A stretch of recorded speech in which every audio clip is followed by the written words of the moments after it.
derajat tertinggi. Rasa takut akan diperoleh jika seseorang merasa takut kepada Allah karena mengenal sifat-sifatnya.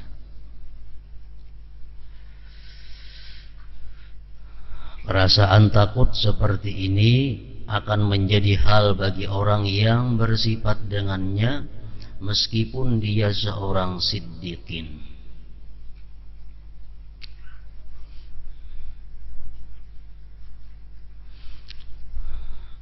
Takut yang paling tinggi itu tingkatannya adalah takut kepada Allah. Kenapa takut kepada Allah? Karena Allah mempunyai sifat-sifat kebesaran. Itu yang lebih afdal, yang lebih tinggi kedudukannya.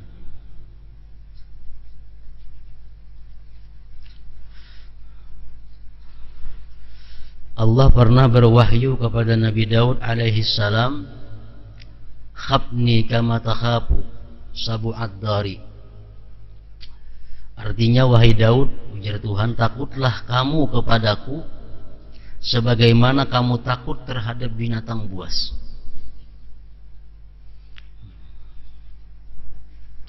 Kenapa kita takut kepada binatang buas? Karena binatang buas itu bisa menerkam. Binatang buas itu gagah perkasa. Binatang buas itu punya sifat-sifat yang keras. Dan binatang buas kada peduli kita ini salah atau kada terhadapnya.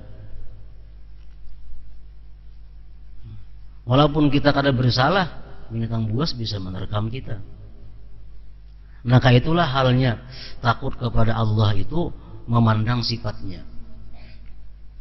Walaupun kita kada pernah bersalah kepada Allah, kita bisa dihukum oleh Allah. Karena menghukum atau memberikan nikmat itu adalah sesuatu yang harus bagi Allah, bukan sesuatu yang wajib. Orang yang bermaksiat boleh jadi dimasukkannya ke dalam surga. Orang yang hidupnya taat boleh jadi dimasukkan ke dalam neraka. Nah, jadi kita takut kepada Allah itu takut kepada Allahnya, karena Allah punya sifat-sifat kebesaran. Allah punya sifat yang tidak peduli. Nah, ini derajat yang tinggi. Apabila kita demikian punya sifat takut yang macam tadi, walaupun kita kada berbuat dosa, tetap kita takut kepada Allah. Walaupun kita kada pernah melanggar hukum Allah, tetap kita takut kepada Allah. Kenapa? Karena takut kita bukan kepada siksanya, takut kita bukan kepada ancamannya, tapi takut kita kepada Allah itu karena Dia mempunyai sifat-sifat yang demikian tadi.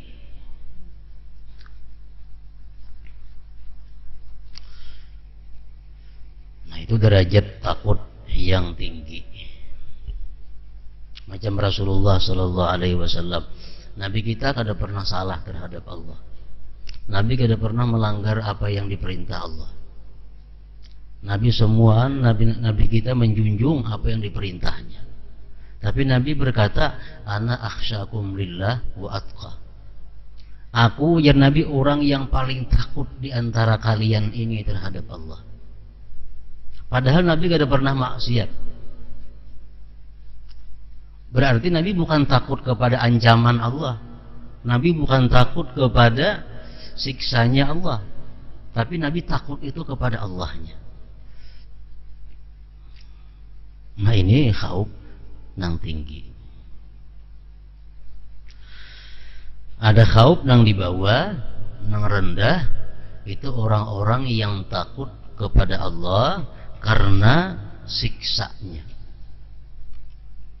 Karena Allah itu mempunyai neraka, Allah itu mempunyai siksa yang dahsyat, lalu takut kepada Allah. Nah, ini nomor 2 tingkatannya.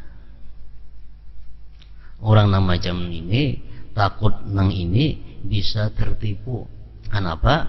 Satu saat ini merasa kada berbuat dosa, lalu kada takut kepada Allah. Kalau kita takut lawan Allah itu hanya takut siksanya, takut ancamannya, Itu bisa kita kada takut lawan Allah kalau kita merasa kada berdosa. Lain hal dengan takut kepada Allah.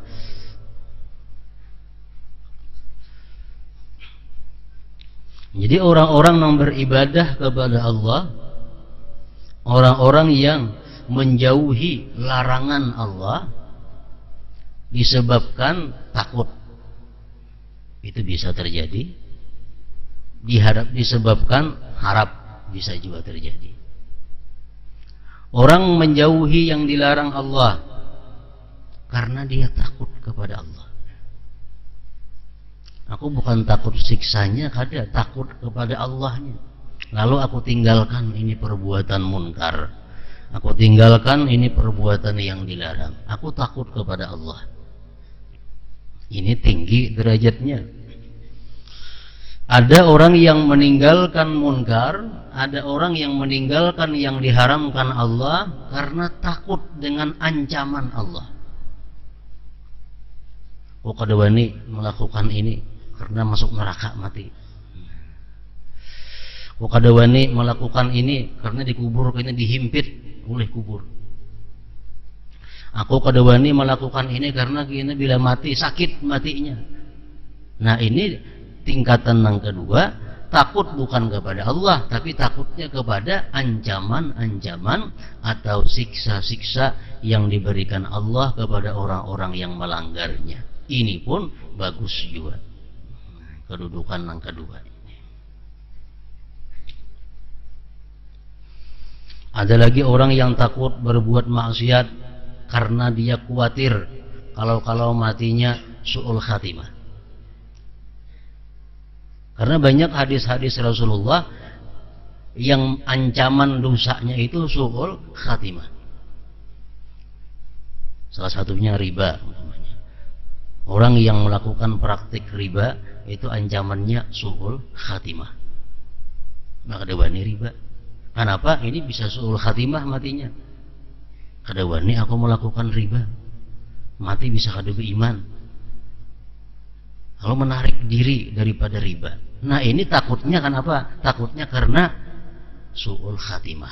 Nah, ini pun termasuk bagus juga, walaupun di urutan yang nomor 2 ini.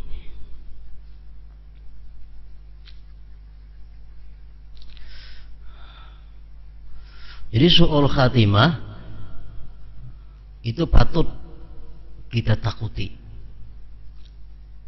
Kenapa sebabnya? Karena su'ul khatimah itu merupakan akhir daripada nilai manusia. Nilai akhir sama dengannya di ujung. Ujar Nabi, innamal a'mal bil khawatim. Nah, amal-amal itu ini dinilai di ujungnya.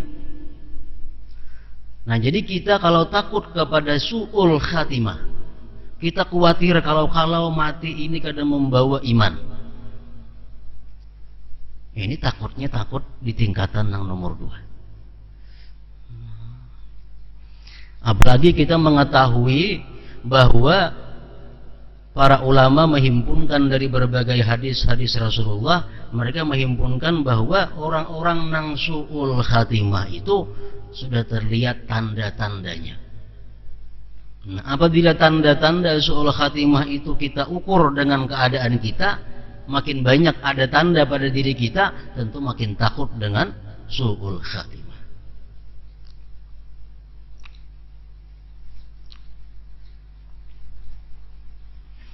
Ujar ulama mengatakan sekurang-kurangnya ada 11 alamat yang menunjukkan seseorang itu mati khawatir dicabut imannya.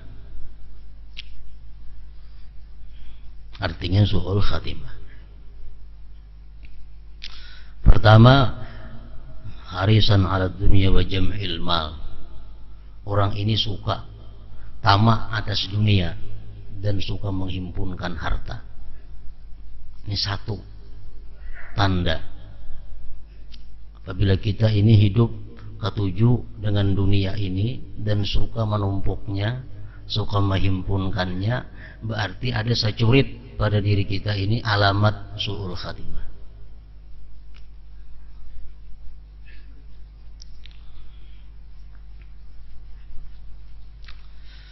Yang kedua, ujar mereka mengatakan himmatuhus syahawat.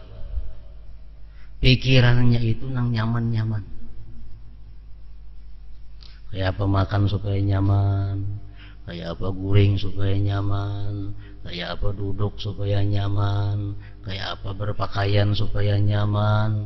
Nah, kayak apa itu ini supaya nang nyaman-nyaman. Pikirannya hanya untuk syahwat, untuk nang nyaman-nyaman.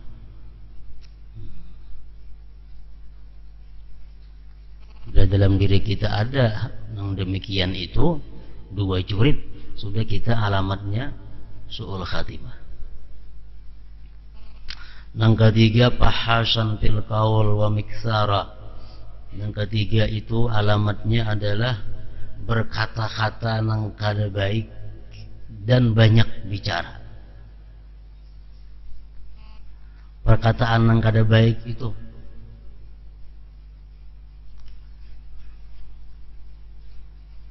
bahasa, perkataan yang jahat.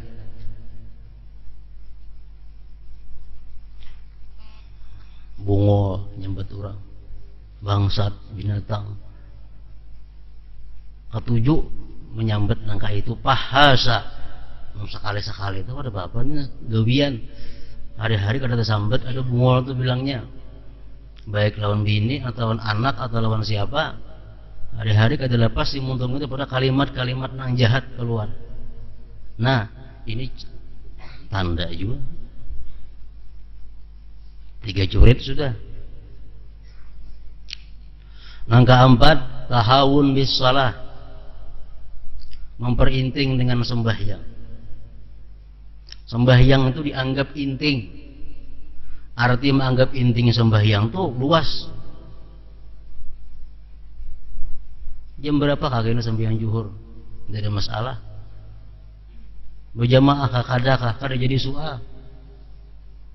Berjamaah itu kada dianggapnya satu keuntungan, kada berjamaah kada dianggap satu kerugian. Itu memperinting sembahyang. Kada peduli sembahyang berjamaah kada apa juga. Walaupun rumah parak lawan langgar 4-5 langkah sampai ke langgar, kada peduli. Nah, tahawun bisa memperinting lawan sembahyang. Sembahyang khusyuk kah, kada kah, berjamaah kah, kada kah, di awal waktu kah, di akhir waktu, kada peduli. Asal tak sembahyang aja. Nah, ini tahawun bisa.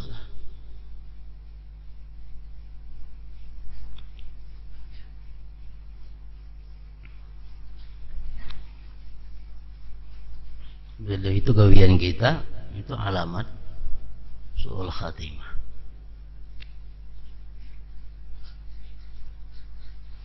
Yang kelima, suhbatuhul fujar. Nah, kakawanannya ini orang-orang yang kada baik. Kakawanan orang-orang yang kada baik. Kada ada biasa kawan yang orang salih, orang yang takwa. Nang akrab lawan inya tuh kada ada orang-orang saleh. Nang akrab dua inya kada ada orang-orang takwa.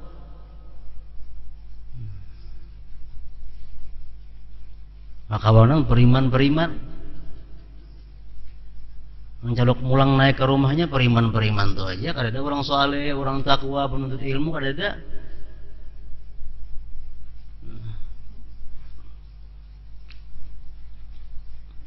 Keenam, sayyi'ul khuluq, jahat perangainya.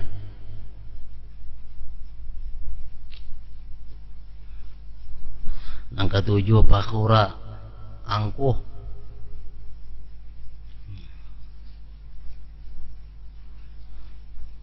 Yang kesembilan, manhul manfaat linnas, pamalar manfaat diri. Pamalar terhadap manfaat diri. Maunya kita harap bertulis baik tulisan kita. Jangan tulisakan bang aku, oh dendak pamalar lawan manfaat diri. Harap bertutukangan, mulahan bang julung aku kuler kada kawan. Pamalar lawan manfaat diri. Periksakan pang ini baikkah kadakah? Asli kada, bah udah tahu. Pada seorang tahu Nah, pamalar lawan manfaat diri. Tandanya itu. 9 kalilur rahmah, kada penyayangan. Kada penyayangan.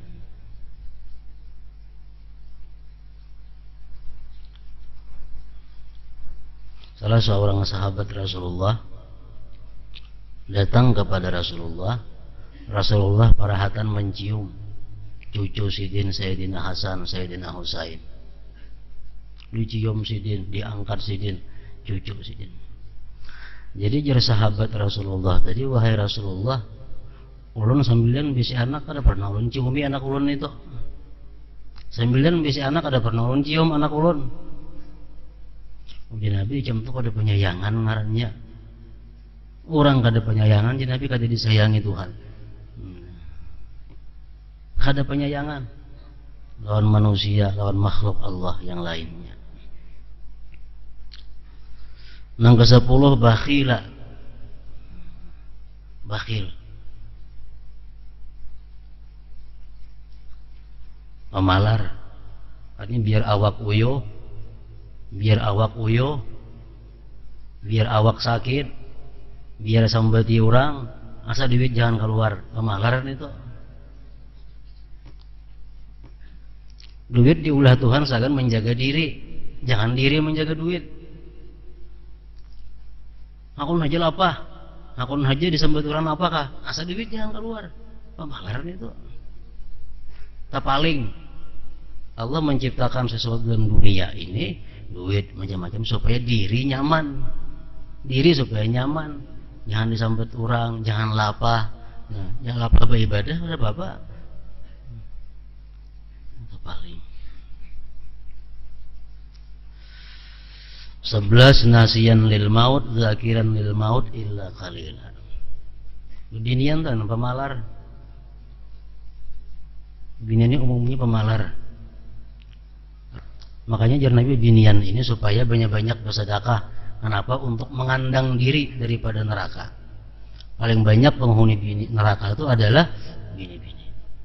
Begitu Nabi ceramah demikian supaya bini-bini ini banyak-banyak bersedekah, ada yang melontarkan bunilnya lawan Nabi, ada yang melontarkan ke kalungnya. Kenapa? Karena takutan melawan hadis Nabi tersebut. Binian nang pamalar, duit banyak berisi apa? Baruhan enggak bisa orang pemalaran ngarannya. Upahakan seorang jangan baca Yasin. Emang enggak bisa orang. Mulai iwak memasak, duitnya ada, itu diupahakan. Waktunya kawa puang, kawa saking seorang baca wirid napakah. Nah itu gunanya duit. Itu orang nang pemurah ngarannya, nang kada pemalar. Hakun riget-riget baju, bersih tangan baju, kada tak baca wirid sampai yang tak tunda gara-gara mau urus masakan itu, ini pemalar ngarannya. Nah, lain kada ada duitnya. Nah duitnya kada ada, gak bisa orang, itu lain kisah. Jadi duit itu gunakan menjaga awak supaya jangan lapah. Biar awak lapah untuk ibadah. Nah itu gunanya. Awak boleh aja lapah cuma untuk ibadah. Ibadah itu macam-macam, ada yang kawa diwakilakan, ada yang kada kawa diwakilakan. Baca Quran kawa diwakilakan, kada kawa. Sampai yang sunat tahajud kawa diwakilakan, kada kawa. Kalau bayar lawan duit, kada kawa. Kalau kita melayani orang banyak, manggawi ini, manggawi itu ibadah, itu cuma kawa aja diwakilakan ini. Yang lebih utama yang kita gawi ibadah yang kada kawa diwakilakan. Nyebin yang pintar balasan kayak itu ibadah yo masakakan itu jar. Nah, masa duit jangan keluar. Masakan itu ibadah juga. Itu memasakkan ibadah cuma ibadah nang kawa diwakilakan. Banyak ibadah nang kada kawa diwakilakan, itu nang dihimati. Ibadah nang kada kawa diwakilkan. Baca Quran, baca Yasin, baca selawat, itu kada kawa diwakilakan lawan orang. Namun ini kawa lawan duit. Nah itu gunanya duit. Jangan sampai bakhil. Nasiyan lil maut la yadhkurul maut illa qalila. Yang ke-11, orang ini jarang mengingat mati. Jarang mengingat mati, kada takutan lawan su'ul khatimah. Kada meminta lawan Tuhan husnul khatimah. Nah ini.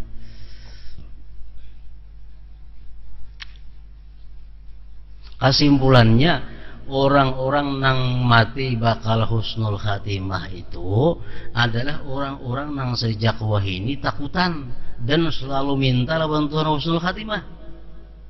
Mbak sembahyang doa lawan Tuhan, ya Allah berikan hamba husnul khatimah. Mbak sembahyang husnul khatimah. Nah, dalam sujud kadang-kadang minta Allahumma khtimli bi husnil khatimah. Nah, itu tanda orang husnul khatimah. Takutan mati itu jahat dan selalu minta lawan Tuhan husnul khatimah. Kalau kita perasaan kada takut mati itu kena dicabut iman. Kada sampai wah ini kada ada perasaan takut mati itu dicabut iman. Kada pernah tafakur, wah aku ini mati beriman juga, kada kakak ini kada tahu lagi nih. Kada pernah memikirkan itu. Mencari amalan-amalan yang supaya husnul khatimah maginnya ada suah juga. Jadi seolah-olah mati itu ya mati. Nah ini alamat orang yang mati su'ul khatimah. Su'ul khatimah itu.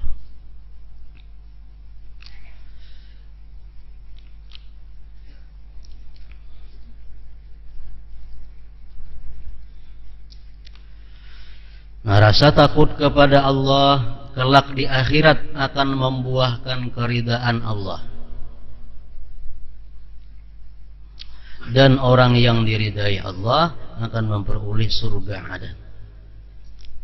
Allah mewahyukan radhiyallahu anhum wa radu'an dzalika liman khasyiya rabbah.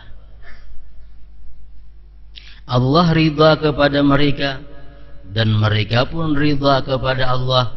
Yang demikian itu untuk orang-orang yang takut kepada Tuhan. Nang dapat keridaan Allah itu adalah orang-orang yang takut kepada Tuhan. Ini kedudukan yang tinggi tadi. Lain lawan takut siksanya, takut ancamannya.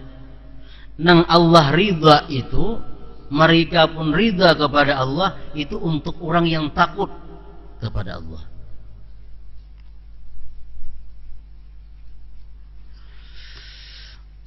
Dalam surah Ar-Rahman disebutkan lagi waliman khafa maqama rabbih jannatan zawata afnan. Dan bagi orang yang takut akan makam Tuhannya, sebagian ulama tafsir mengatakan di sini hisab Tuhannya. Ada dua surga. Nah, orang-orang yang takut kepada siksa Allah dapat dua surga.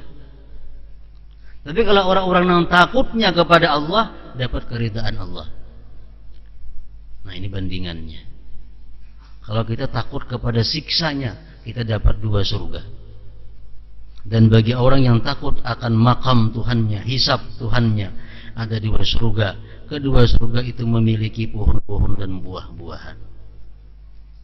Ini perbedaannya antara orang yang takut lawan Allah, takut lawan ancaman Allah. Orang takut lawan ancaman Allah kelak dapat dua surga. Orang yang takutnya kepada Allah dapat ridha. Kalau ridha itu bebas surga mana aja hendak artinya, karena Allah meridainya.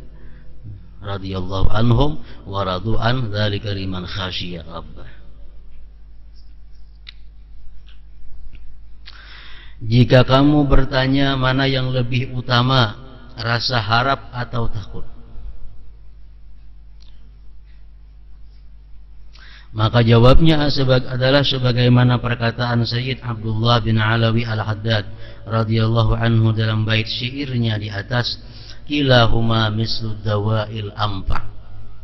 Keduanya adalah obat yang sangat mujarab. Kita berharap bisa beribadah akhirnya. Takut pun bisa beribadah juga.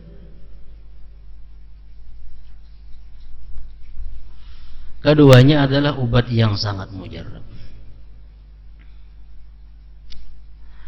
Tentunya setiap obat diberikan sesuai dengan penyakitnya. Mereka yang hatinya tertipu oleh perasaan aman dari makrullah, yang bermaksiat kepadanya, maka lebih utama jika dia takut kepada Allah. Ini orang-orang yang hidup ini merasa ibarat persen itu 60% ke surga. Aku ini hidup 60% ke surga. Bisa 40% aja ke neraka tuh. Karena aku sembahyang, karena aku ini gabianku. Nah ini orang ngarannya orang nang aman, merasa aman sudah, karena merasa 60% surga. Mereka yang hatinya tertipu oleh perasaan aman dari makrullah, yang bermaksiat kepadanya. Maksiat, Allah mengampuni aja. Allah mengampuni aja. Gawe maksiat, karena tobat kepada Allah, nyaman aja tobat itu. Manusia ini wajar aja salah. Orang alim gini mau aja salah, apalagi kayak kita ini. Nah, pedoman macam itu. Orang wali mau aja salah, apalagi kayak seorang. Buat dosa itu biasa aja. Nah ini orang nang aman daripada perdaya Allah, bermaksiat kepadanya, maka lebih utama jika dia takut kepada Allah. Jika dia takut kepada Allah, nang baik obatnya itu orang nang wani berbuat maksiat, nang merasa diampuni Allah dosanya, orang nang merasa sudah aman daripada perdaya Allah, ini sebaiknya diupayakan banyak-banyak takut. Artinya banyak-banyak membaca kisah-kisah, membaca hadis-hadis, nah isinya menambah takut kepada Allah. Sedangkan mereka yang hatinya berputus asa dari rahmat Allah dan lemah untuk berbuat taat kepadanya, jam baik membacaan ini, nah baca baik, asal tidak diterima Tuhan juga bacaan ini. Doa ini baik baca, asal tidak dikabulkan Tuhan, aku doa kebanyakan dosa. Nah ini orang yang putus asa. Bila beramal baik rasa tidak diterima oleh Tuhan, berbuat taat rasa tidak diterima, lalu malas akhirnya. Nah ini maka lebih utama jika dia berharap kepada Allah. Beri dia cerita-cerita, ilmu-ilmu, hadis-hadis yang mengungkapkan keluasan rahmat Allah, ampunannya, anugerahnya.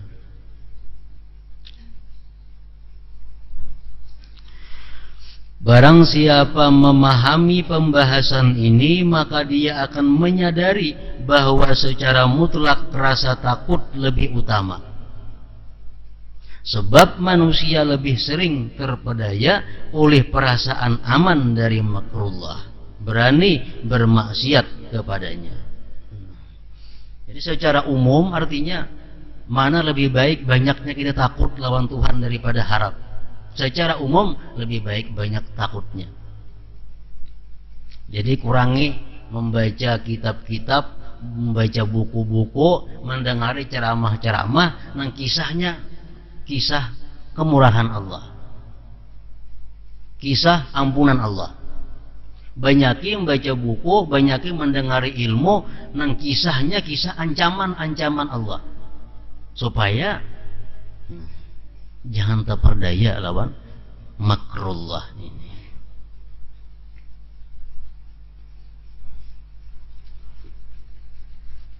Orang ada beranggapan awak sihat, rajaki murah, terhindar daripada bala, tanda disayangi Tuhan. Nah ini tak perdaya ngarannya. Tak perdaya. Selama ini rezeki murah kayak disuruh-suruh, awak sihat, anak sihat, semuaan sihat, bala jauh berhampir lawaninya, merasa orang timbul bagi kita disayangi Tuhan. Buktinya kita rezeki murah, awak sihat, bala jauh. Nah bila anggapan macam itu ada, ini tanda bahwa kita bakal terperdaya dengan Allah Subhanahu wa ta'ala.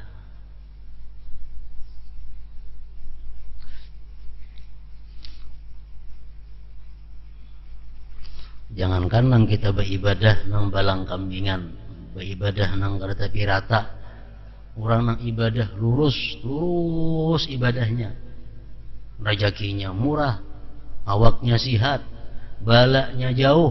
Kalau inya beranggapan ini adalah buah sayang Tuhan lawan inya, ini pun bahaya. Apalagi orang yang beribadahnya kada lurus, ibadahnya balang kambingan, rezeki melimpah ruah, awak sihat, bala jauh, merasa ini adalah sayangnya Allah, makin berbahaya lagi.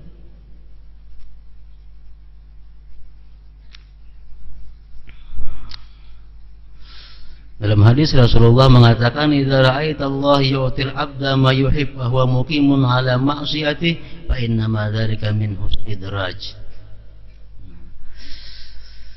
Ujar Nabi kita, bila engkau melihat Allah itu memberikan kepada hambanya apa yang dia suka.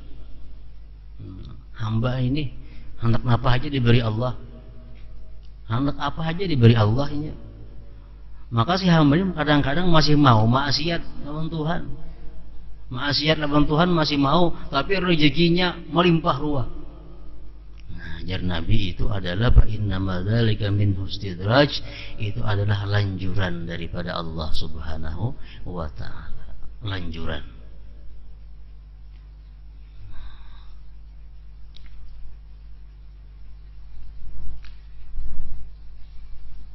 Itu yang dikhawatirkan oleh para ulama-ulama dahulu, artinya para aulia dalam kitab mereka itu, bila mereka dapat nikmat mereka tuh selalu khawatir. Dapat nikmat tuh khawatir kenapa? Lanjuran kah ini atau nikmat kah? Bila sudah mereka itu kawa menyimpulkan ini nikmat, nah hanya mereka bisa gembira. Bila lanjuran tuh kada baik. Kada baiknya apa lanjuran itu? Orang yang diberi Tuhan rezeki yang berlimpah ruah nah, tapi dilanjur Tuhan. Kaina kap ditariknya. Kalau inya keluh kasah mati dalam keadaan kada ridha terhadap apa yang diberikan Allah. Ini sakitnya orang nang lanjuran.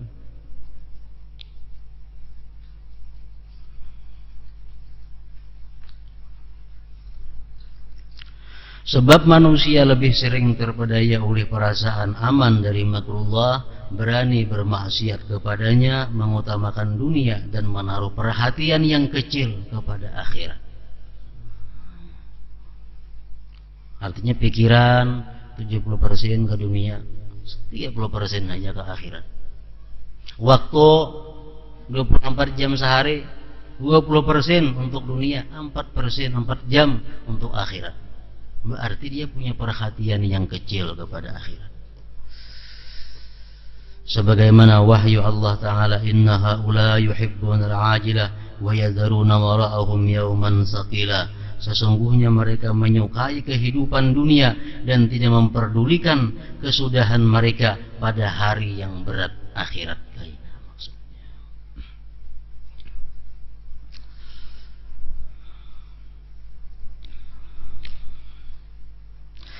Adapun bagi orang yang telah benar-benar bertakwa kepada Allah, sebaiknya dia memiliki rasa harap dan takut yang seimbang.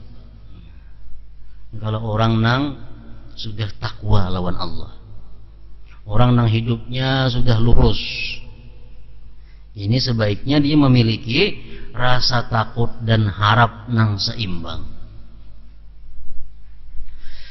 Lawuzina khawful mu'min wa raja'uhu la'tadala.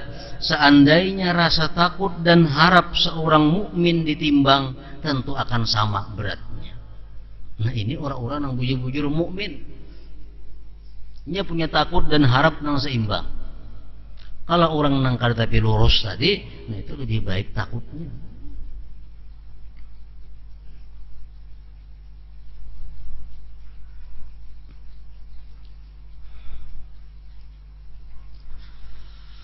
Karena rasa takut kepada Allah, Sayyidina Umar bin Khattab radhiyallahu anhu bertanya kepada Hudzaifah ibn al-Yaman radhiyallahu an, apakah engkau melihat tanda-tanda kemunafikan dalam diriku?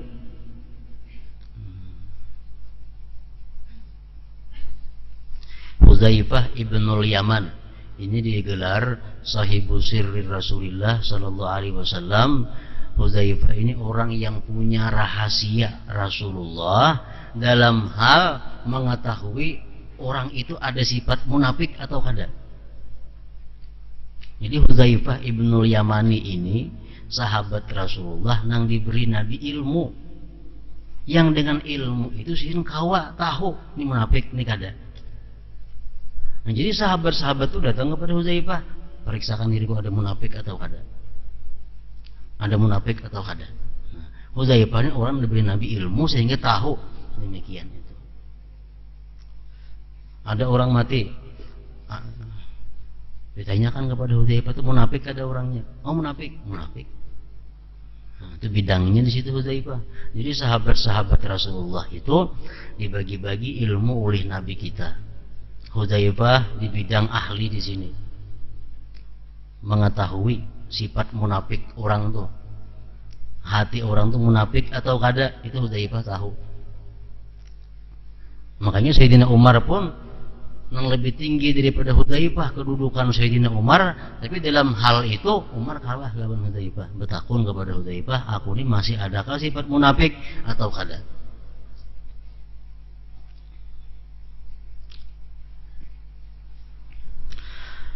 Lemahnya pengetahuan dan tipu daya syaitan telah menyebabkan kebanyakan manusia lebih suka bersandar kepada rasa harap.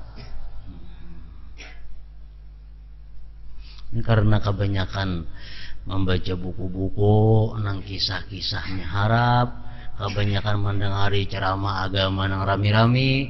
Nah, ini akibatnya wani maksiat, kulir berbuat taat. Akibatnya apa? Akibat nang masuk cuma ilmu nang hanya urusan keluasan rahmat Allah. Ilmu nang diterimanya hanya urusan-urusan mengenai luasnya ampunan Allah. Kurang masukkan ilmu-ilmu nang mengenai kerasnya Tuhan, telitinya Tuhan. Kurang masuk ilmu-ilmu nang menunjukkan Tuhan itu amat teliti. Tuhan itu maha adil, Tuhan maha menyiksa. Nah, masukkan ilmu nang macam ini kurang. Lalu akhirnya wani berbuat maksiat, lemah berbuat taat.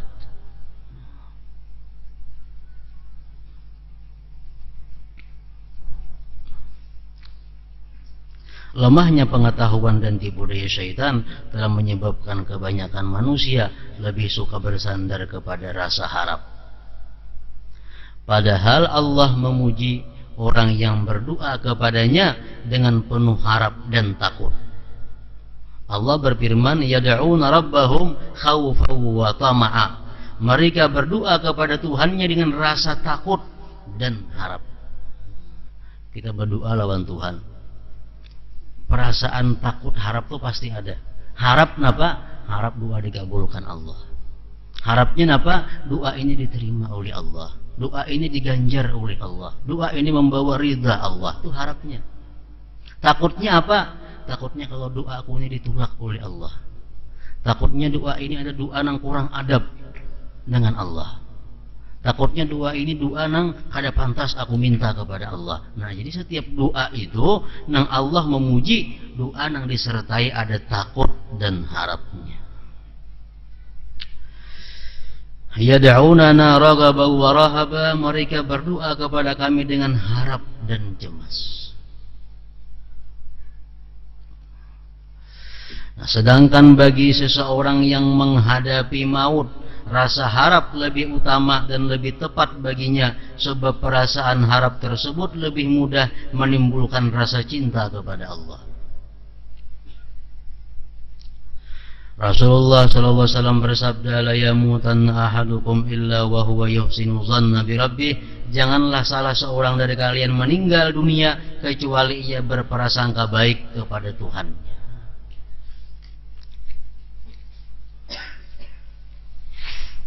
Jadi ada 3. Pertama, takut lebih banyak. Cari buku-buku nang kisah neraka, cari kitab-kitab nang kisahnya titian Siratal Mustaqim, cari buku-buku ceramah-ceramah nang mengisahkan tentang betapa dahsyatnya dalam kubur. Ini baik untuk orang-orang nang lingah kepada agama. orang-orang yang kurang persiapan dalam kematian. Baik ini dibaca. Nah kemudian orang yang seimbang, lurus, ini lebih baiknya seimbang juga harap dan cemasnya, harap dan takutnya itu. Menjelang kematiannya Sulaiman At-Taimi radhiyallahu anhu berkata kepada anaknya, sebutkanlah ayat dan hadis yang meringankan dan berbagai kebaikan yang dapat kuharapkan. Imam Ahmad bin Hanbal dan Imam Sauri radhiyallahu anhuma juga melakukan hal yang sama. Mengapa demikian? Sebab meninggal dengan mencintai Allah adalah puncak kebahagiaan. Ini orang yang sudah garing, nah ditilam aja lagi. Sambayang kada kawa banyak, awak sudah uyuh, menghadang waktunya aja lagi. Nah terhadap orang yang macam ini, baik kita beritahuinya, baik kita sampaikan kepadanya tentang kemurahan Allah, tentang luasnya ampunan Allah, supaya nang garing ini ada cinta lawan Allah. Oh baiknya Tuhan, Tuhan maha pemurah, Tuhan maha ampun. Kenapa? Karena orang ini bakal maksiat kada kawa juga lagi, sudah uyuh awaknya. Jadi dia mati membawa cinta kepada Allah. Nah itu yang diharapkan.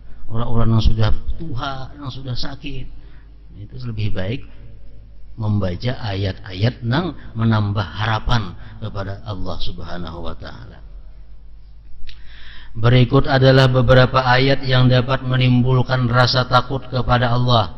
Wa qadimna ila ma 'amilu min 'amalin faja'alnahu haba'an manthura. Dan kami hadapi segala amal yang mereka kerjakan, lalu kami jadikan amal itu bagaikan debu yang berterbangan. Menjadi Tuhan, kayaknya di akhirat ditambah aku ini amal ikam, sembahyang ikam, ini puasa ikam, ini zakat ikam, ini sedekah ikam, ini salawat ikam, ini zikir, dikumpul amal di hadapan kita. Nah kita berbunga-bunga hati menghadapi amal kita banyak. Tapi ya Tuhan ikam beramal bersedekah ini ada, ikam puasa ini ada, ikam haji ini ada kurangnya, ikam zakat ini ada. Akhirnya apa? Amal yang banyak tadi jadi debu nang berterbangan, artinya sia-sia tanpa ada arti. Nah ini ayat membuat kita takut kepada Allah Subhanahu wa ta'ala. Kada kawa hidup mengandalkan amal. Kenapa? Belum tahu amal diterima atau kada. Kalau mengetahui amal kita diterima Allah tahu kada kawa tahu. Kayaknya di akhirat kayaknya tahunya. Nah, jadi ini ayat membuat takutan kita. Yang kedua, wa inni laghaffarun liman taba wa amana wa 'amila shalihan tsumma ihtada. Dan sesungguhnya aku Maha Pengampun, ya Tuhan, bagi orang yang bertobat, beriman, beramal saleh, dan kemudian tetap berada di jalan yang benar. Ini ayat menakutkan. Dalam ayat di atas Allah telah menetapkan 4 syarat yang harus dipenuhi untuk memperoleh ampunannya, yaitu tobat, iman, amal saleh, dan tetap berpijak pada petunjuk. Inni laghaffarun, ya Tuhan, aku pengampun, aku maha pemaaf. Bagi siapa? Liman tab, bagi orang yang tobat, wa amana, beriman, wa amila salihah, beramal saleh, summa tada, kemudian dapat petunjuk. Nah itu yang diampuni Tuhan. Tuhan tuh maha pengampun kepada mereka itu.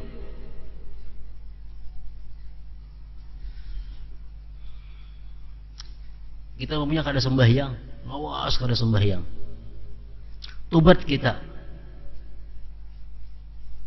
belum tentu diampuni Allah. Meninggal tobat saja, mesti kita tambah lagi iman, ditambah lagi apa?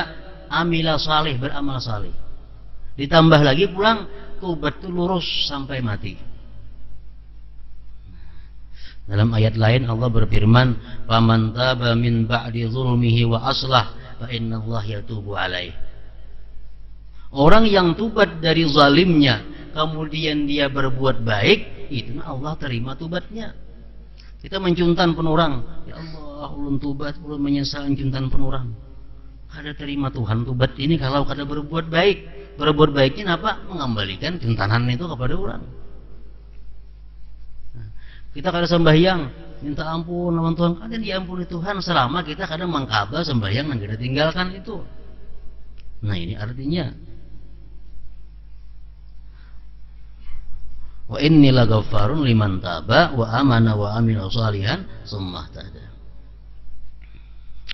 Sangat sedikit manusia yang mampu memenuhi keempat syarat ini. Allah mewahyukan wal 'asri innal insana lafi khusr illa alladziina amanu wa 'amilus shalihat wa tawasaw bil haqq wa tawasaw bis sabr. Demi masa sesungguhnya manusia pasti merugi kecuali orang-orang yang beriman dan beramal saleh dan saling berwasiat dengan kebenaran dan saling berwasiat dengan kesabaran. Itu aja yang kada rugi. Dalam surah Al-Asri di atas Allah menyatakan bahwa yang tidak akan merugi hanyalah mereka yang beriman, beramal saleh dan saling berwasiat dengan kebenaran dan kesabaran. Jika kita renungkan secara mendalam, sebenarnya sebagian besar ayat-ayat Al-Quran berisi hal-hal yang dapat membangkitkan rasa takut kepada Allah Ta'ala.